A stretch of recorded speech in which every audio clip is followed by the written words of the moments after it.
হ্যাঁ, তোমরা যেমনটা দেখছো এটাই ওটা। আমি তো রুটি বানাচ্ছি।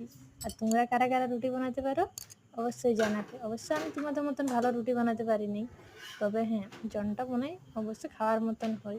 কারণ আমার রুটি কোনোদিনও গোল হয়নি, এক কোণটা থাকবে কি তোমার বাঁকানো।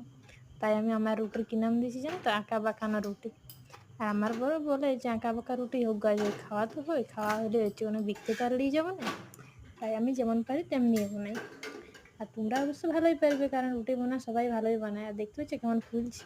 তবে রুটি আমার যেমনি হোক ফুলে আমার রুটি ভালো করে, একটা বলতে পারি।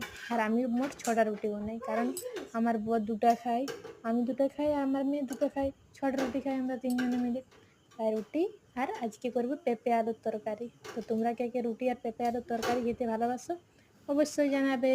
By, good night.